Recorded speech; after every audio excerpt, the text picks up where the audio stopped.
You're listening to the HR Mixtape, your podcast with the perfect mix of practical advice, thought-provoking interviews, and stories that just hit different so that work doesn't have to feel, well, like work. Now, your host, Shari Simpson. Joining me today is Stephanie Lemek, founder and CEO at The Wounded Workforce. Stephanie has over 16 years of experience in a variety of HR roles, spanning various industries and helping businesses create supportive workplaces. Stephanie's passion is helping leaders understand and respond to the traumatic experiences adults bring with them to the workplace. Stephanie, thank you so much for joining me on the podcast. Thank you so much for having me. I am thrilled to join you here. I thought maybe we could start with you sharing a little bit about your background and how you got into this space around trauma-informed workplaces. Yes, it is. It's quite a journey. I'll try and do the Cliff Notes version so I don't bore everyone. But I am one of those funny HR professionals that actually planned to get into HR. So I went to college and kind of fell in love with HR coursework. And at the same time, I had an opportunity to help out at all things at a retail store, helping out with some of their HR functions. And I was like, this is perfect. This is what I want to do for my career. I loved and still love kind of that special place where you're helping an organization be successful, but you also get to help individuals. It's kind of the best feeling. So intentionally went into HR as a career. And I spent about 16 years in-house as an HR professional. And I say I've done everything from intern to the most senior HR role in an organization. I've worked in big Fortune 500 companies and I've worked in small startups. So I don't think any HR person would ever tell you they've seen it all, but I've seen a lot and I know how different scenarios kind of show up in a lot of different types of workplaces as well. You know, whether it's a tech company or a construction company, these are experiences I've had in-house. A common story we hear from a lot of people and a lot of HR professionals is, you know, during the pandemic, throughout the pandemic, post-pandemic, my relationship with work and how I was showing up, how I felt I was able to contribute best, I was kind of rethinking what that looked like. For me, I really want to make an outsized impact on how we all experience work. I also am what I would say is a change maker. I like to make big changes. I like to be a catalyst. And when you get to the most senior HR role in an organization, that can be great at the beginning, but eventually you do need someone who has, you know, a sense of stability at that most senior level. So I thought maybe the right place for me, both for me and for the organizations and people I support, is for me to take a step outside of organizations and do something a little bit different. So I did that, about 3 years ago now. I went out on my own and started my own HR consulting journey. The beautiful part of that is I had space to really focus on things that I was passionate about, I was curious about. And for me, I have had my own kind of journey and experience, kind of recognizing my own traumatic experiences and how they were showing up for me in the workplace. And at the same time, I was looking, how could I better support organizations I wanted to partner with and have different conversations? And as silly as it is, I got into this work because I just wanted to read a book about trauma-informed workplaces. I was like, hey, this could be a great way to change some conversations around mental health and diversity, equity, and inclusion. Maybe find ways to call people in instead of folks feeling called out. Really include people and include supports in our workplace, as we've done in healthcare and recovery and education, even in yoga. There are these trauma-informed practices. So it's like, I want to read a book so I can help my clients do this. And Shari, I could not find that book that I wanted to read. I found pieces of what I was looking for, but I couldn't find something that really made trauma-informed practices work for our modern workplace and also made them accessible. I don't think everyone should have to have a degree in psychology to understand how to better work with folks and build systems and cultures that are really supportive for others. So I decided, well, if it doesn't exist, I'll go ahead and make it. Hopefully one day I still write the book, but anyone who's been on an authorship journey knows that that is a long one. And for me, I mentioned I see myself as a catalyst. I wanted to make an impact faster. And I'm a big believer in empowering folks to be able to make these changes in their organizations. So that's what led me to found the Wounded Workforce and start putting out resources around what trauma-informed workplaces are and how we can take those principles that are rooted in trauma-informed care, which is originally created by the Substance Abuse and Mental Health Services Administration, how we can take those principles and build really amazing workplaces where everyone can be successful. This is such a needed resource in the HR space. And I'll share, two personal stories because I think it just highlights the work that you're doing and why it's so important for HR to have a perspective on it. So the first one is, I was in a situation as a HR business partner at the time, and I received a phone call from an employee who was clearly in crisis. Yeah.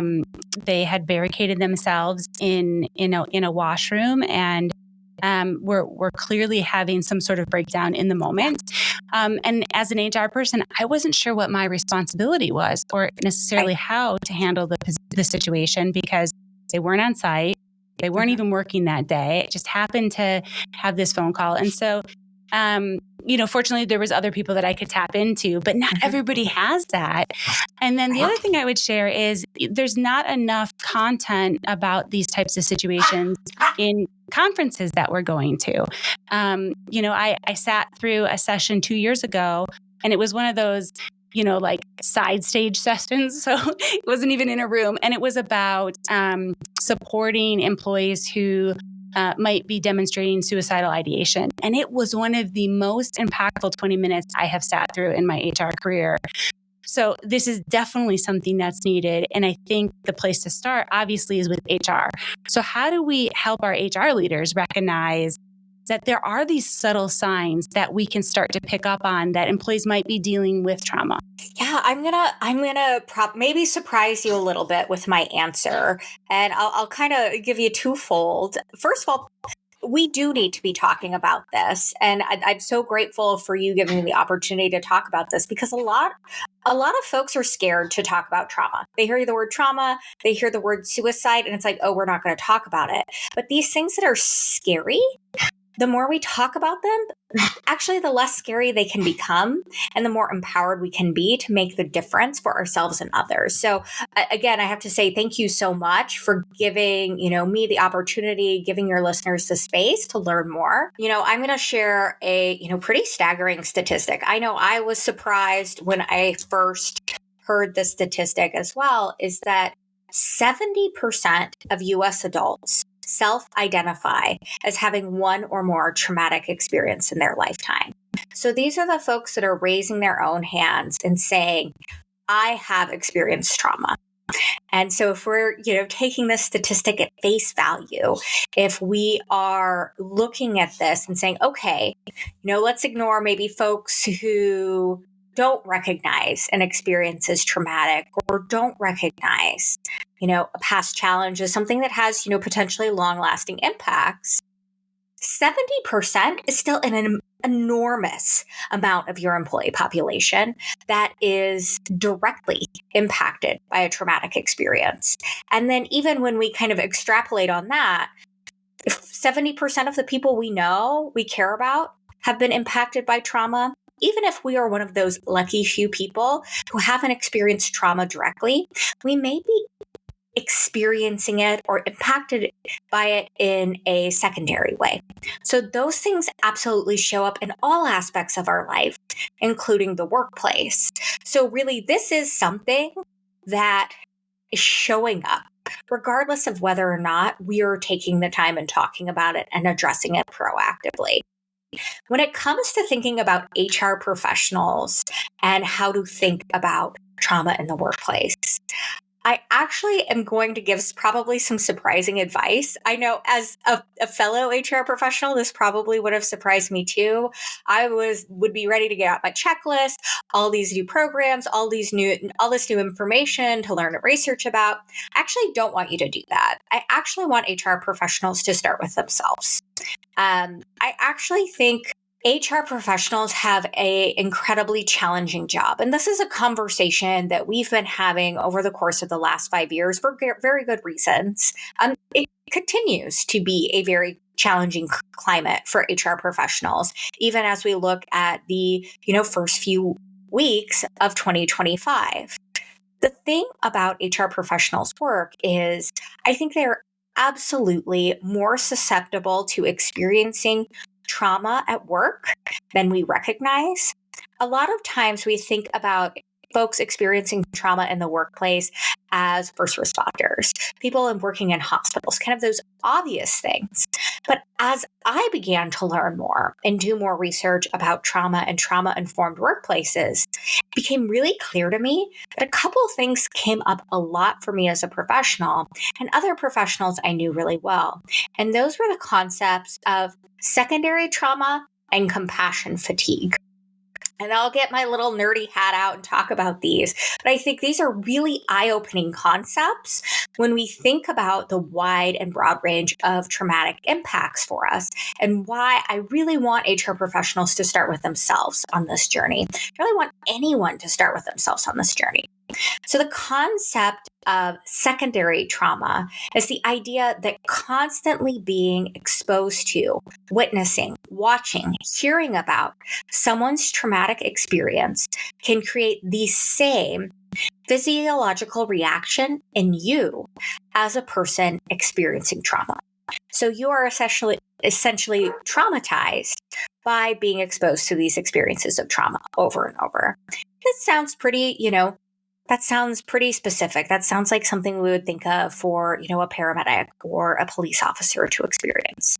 I also would say, think about some of the things HR professionals engage in terms of leaves of absences, navigating really challenging parts of the workplace. Sometimes it is severe illness, deaths.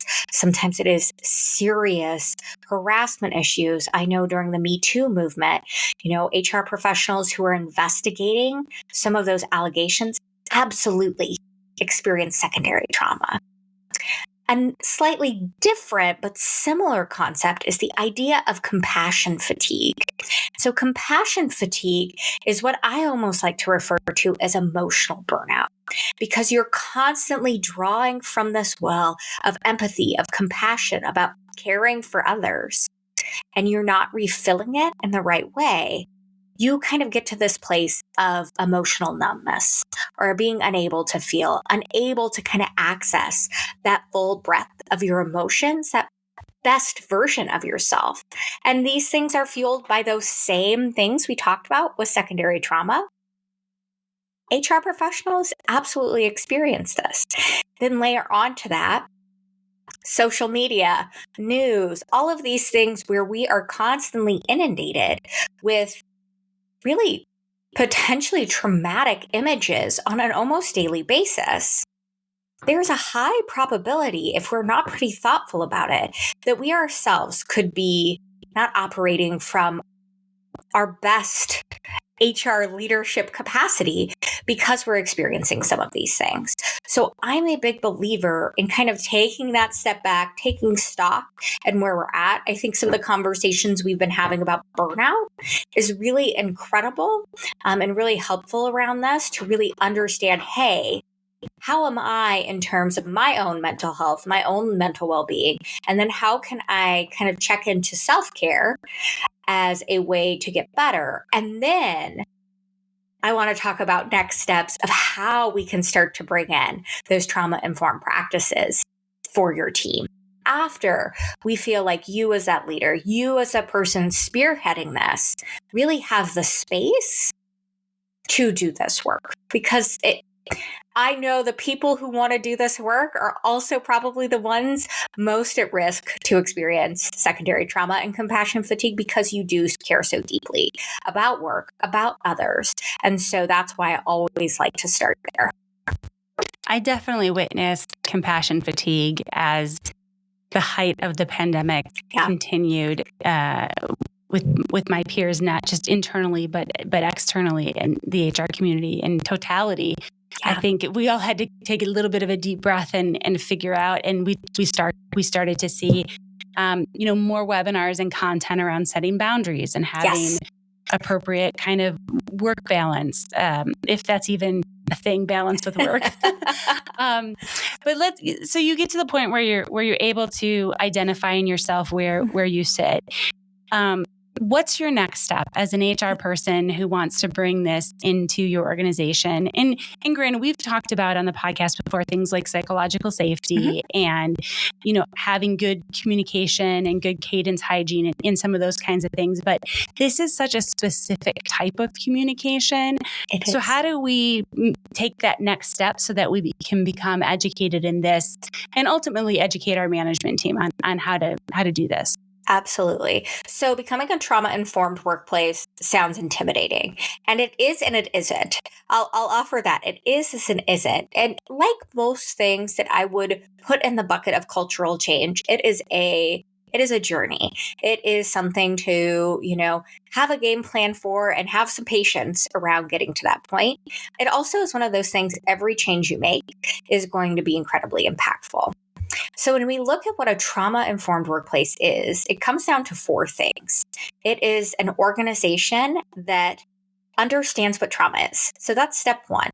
Is, do you understand what trauma is? And this is, again, we're not expecting anyone to become psychologists, mental health practitioners. It is as simple as, learning the definition of trauma and what some of its impacts could be. The next is understanding and appreciating the prevalence of trauma. Fun fact, you have a little bit of understanding just from this podcast alone and some of the prevalence and impacts of trauma, how it shows up for adults and how it shows up in the workplace as well. So those are the first 2 of 4 steps, is basically an understanding of the definition and prevalence of trauma, getting a better sense of what it is, how it shows up, and creating a space of shared understanding. Because one thing I get a lot is, we have folks who are from older generations, and now we have Gen Z entering the workplace. We have these wild, different understandings of trauma. And I always say, yes, of course we do, because our knowledge around trauma and the neuroscience of the brain has advanced wildly in the last decade. So I would expect there to be different understandings. So level setting that definition and understanding among your organization is really important too. Once you get past that, the next 2 things are kind of the journey phase of a trauma-informed workplace. And it's simple and complicated at the same time. So the simple steps are, as an organization, as a leader, as an individual, you are actively avoiding re-traumatizing survivors. And 4, you are actively seeking to minimize harm.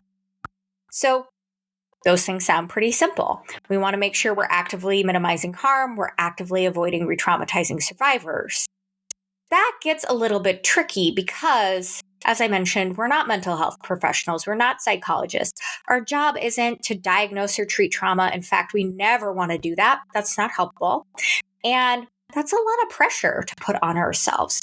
We don't necessarily need to understand someone's traumatic experience. We may not want to hear that traumatic experience. We may not have the space, and they may not want to share that. That's not part of a trauma-informed workplace. What we use to build those steps to avoid re-traumatization and actively minimize harm are the 7 principles of trauma-informed workplaces, which are based in the original principles of trauma-informed care from SAMHSA. And so these are the tools and the lenses that we use to evaluate our processes, our systems, our decisions to make sure we're thinking about the impacts of trauma, the root of trauma. And so as individuals in our workplace show up, we've thought about those potential impacts without needing to know anyone's story. And what I love about it is this very intimidating sounding concept of trauma-informed workplaces, I actually think can become the easiest way to infuse a very mentally healthy organizational culture, because it infuses it into the day-to-day activities of the workplace versus, relying on extra steps having to happen.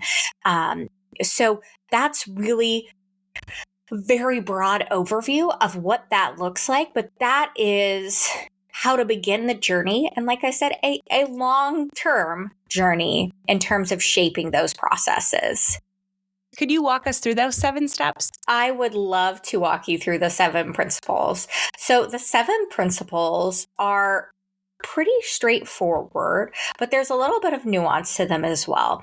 And as I talked through them, and even as I experienced, this research when I first started doing it, I was like, oh, these are things that we should be talking about and doing in most workplaces anyway. Just doing them in a more deliberate way and leveraging this research that we have. So first and foremost is safety. I think we all kind of understand safety as a foundational need.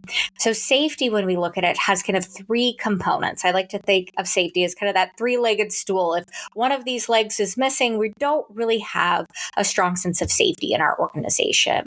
So we want physical safety. So that's kind of the obvious one. So if you are talking about OSHA rules and regulations, if you're talking about emergency procedures for natural disasters, that is physical safety. It is the physical safety of your physical person and the workplace.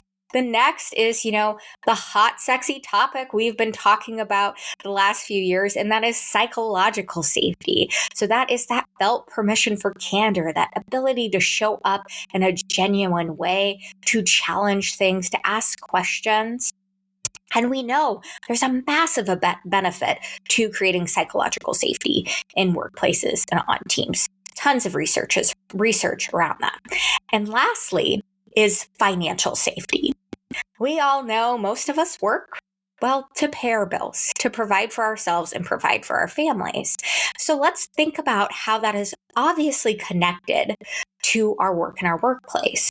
So in creating financial safety is really important, because if someone is always kind of worried about their ability to provide, it's pretty hard to show up as the best version of yourself. I oftentimes will, share with people, think about the last time you had a major financial concern and how often you thought about it. It's pretty disruptive. And financial safety, a lot of times we talk about it in the framing of financial wellness, but that can be everything from paying a living wage, having emergency funds or resources for employees, to offering budgeting services or a 401k. So there's a wide range of things that fall in there that most organizations actually do a really great job with. Perhaps we just don't talk about it in the context of safety. Next is trust and transparency. Pretty obvious one, pretty basic. The idea here is, I like to think about it as building trust through thoughtful transparency. Leave it to a almost 20-year HR professional to be thoughtful about transparency, because we know we can't always be transparent about everything. We can't share confidential information. We think about thoughtful transparency in how we empower people, give people the right information, and leverage that to build trust. And not only build organizational trust, but trust throughout the organization within teams and individuals.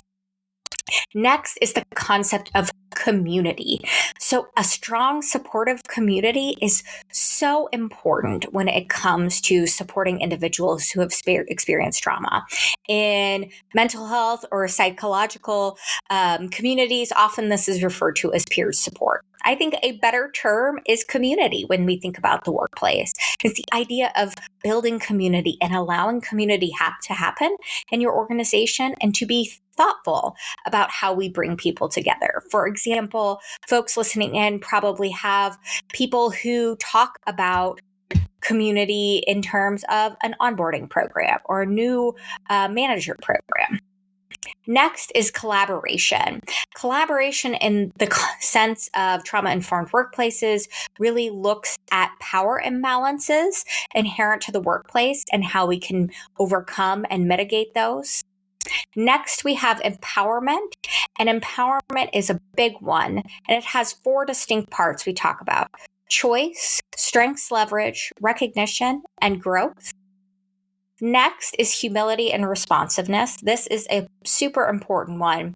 We know that imperfection is avoidable. So we want to make sure part of how we conduct ourselves, how we conduct our organization, is making sure we're humble enough to understand when things don't go right. And then we move forward to responding and correcting those actions and learning from them. And last but certainly not least is cultural, historical, and gender issues. I like to call this principle a happy partner to DEI initiatives, but really what this encapsulates is cultural, historical, gender issues, how they play into experiences of trauma, and also systemic and generational issues that come into play with trauma as well. So there is a lot there, very high level overview, but those are the 7 principles kind of quickly. Well, Stephanie, this was such a great conversation. I feel like we probably could spend a podcast on each one of those 7. Yes. So if you're listening and you're interested, definitely go down that rabbit hole, because I think there was a lot there to unpack and a lot we can bring back to our organizations to make them trauma-informed workplaces where we are making better decisions and providing support in a different way. So thanks for taking some time of your day to sit down and have this really important conversation with me. Absolutely. Thank you again so much for having me. I hope you enjoyed today's episode. You can find show notes and links at thehrmixtape.com. Come back often and please subscribe, rate, and review.